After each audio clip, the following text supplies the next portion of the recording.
Francis Xavier Ngannou was born on September 5, 1986, in Batie, Cameroon. He lived in poverty and had little formal education growing up. His parents divorced when he was 6, leading him to be sent to live with his aunt.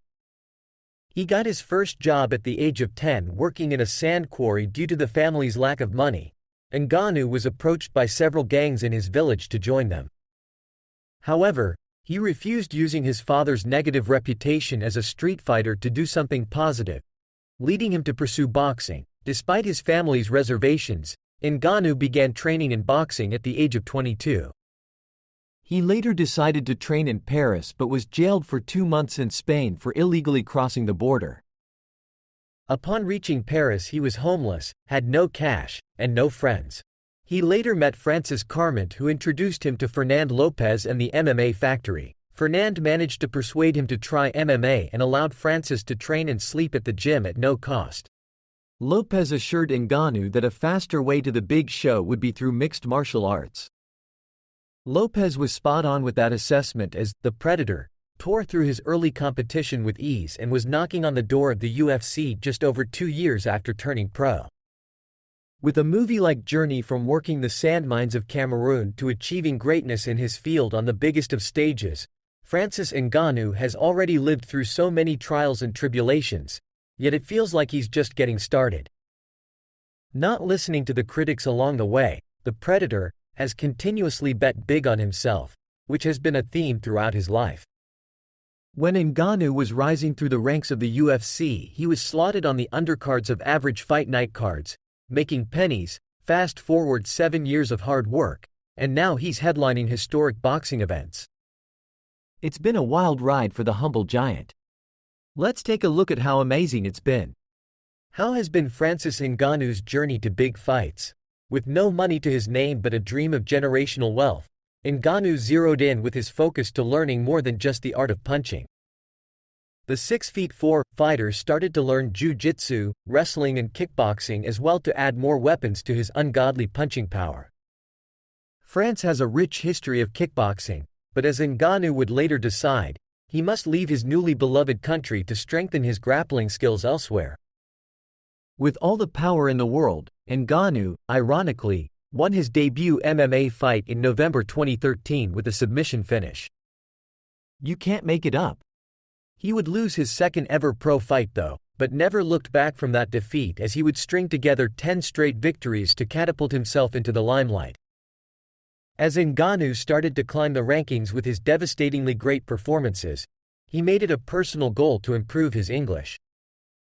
With a growing dictionary, the charming knockout artist could now interact with more fans and media, which increased his glow. It turned out to be a long night at the office for the Cameroonian.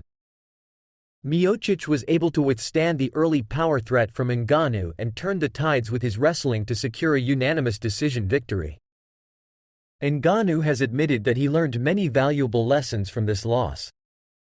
From rushing into a fight to not having the proper grappling repertoire, UFC 220 was a turning point for Ngannou, a student of combat. Francis Ngannou's boxing debut versus Tyson Fury. Ngannou proved everybody wrong with his choice to leave UFC. Ngannou's 2018 campaign had a few down moments that caused a reflection period, but after changing teams and coaches, Ngannou leveled up greatly.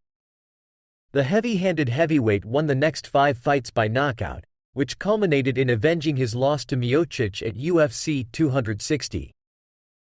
Ngannou showed much improved grappling by avoiding being taken down and landing big shots, leading to the belt being wrapped around his waist.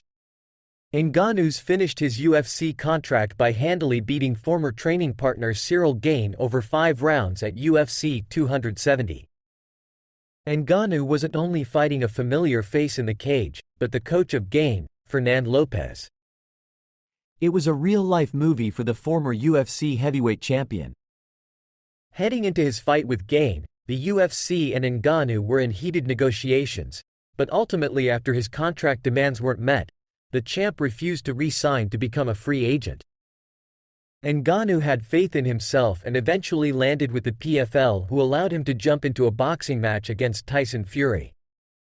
Like many times before, Ngannou was counted out and thought of as to being out of his league when going against one of the greatest boxers ever.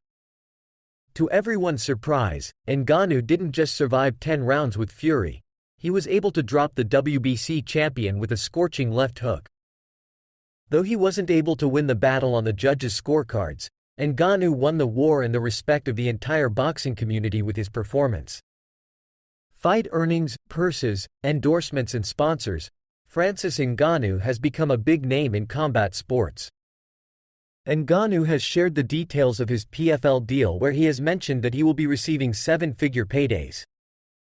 During negotiations with the PFL, the Predator did something very unprecedented in MMA, which requires a minimum salary for his opponents, $2 million. He also wants his opponents to receive health insurance through the PFL. Finally, Ngannou had written into his contract the ability to box, with no strings attached. When he is not making his money from fighting, he will be taking part in a whole host of paid endorsements on social media, which include Fight Game, Cryo Pain Relief, CBD Research Labs, and Gym King Fight Division, according to Marca.com. What is Francis Ngannou's next fight? Francis Ngannou will face Anthony Joshua in March. As a combat sports athlete, being in the driver's seat can be a rare position to be in. Having the power to wave a wand at promoters and opponents to kowtow to your every request is a short-lived period of time in any high-level fighter's career. After leaving the UFC, Ngannou bet on himself to find success outside the octagon. And though he did not beat Tyson Fury, he showed the public that he is serious about boxing and is not in the sport for publicity, but to prove his self-worth is correct. Incredibly, Ngannou will remain in the squared circle in his next fight, as it has been announced by promoter Eddie Hearn that the former unified heavyweight champion boxer, Anthony Joshua, will be the Cameroonian's next opponent. And it will be a massive event. Many speculated that Ngannou's next challenge in the ring would be against Deontay Wilder or Dillian Whyte or Derek Chisora, but after going $240,000 at UFC 270 against Gain, which was his highest as a UFC fighter. WHO is Francis Ngannou's girlfriend. Francis Ngannou is rumored to be dating a former UFC women's champion, and the internet can't get enough of it. The Cameroonian mixed martial artist has done a good job of keeping his private life away from the watchful eye of the media. However, the former UFC heavyweight champion is rumored to be dating a fellow former champion in Miesha Tate. The pair seem to be romantically linked, although there has been no confirmation from either side. Miesha Tate and The Predator first met in April 2022 at the UFC Performance Institute. Tate, who is a mother to 2 children, introduced her children to the former heavyweight champion and even took to Twitter to express how nice Ngannou was with her kids. Since then, the pair have run into each other multiple times publicly, like the UFC London event where they clicked a picture together. Miesha Tate has 2 children from her previous relationship with MMA fighter Johnny Nunez.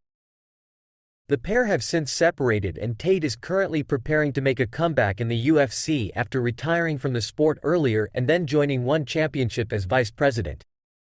Francis Ngannou, on the other hand, is coming off arguably the biggest fight of his career against Tyson Fury.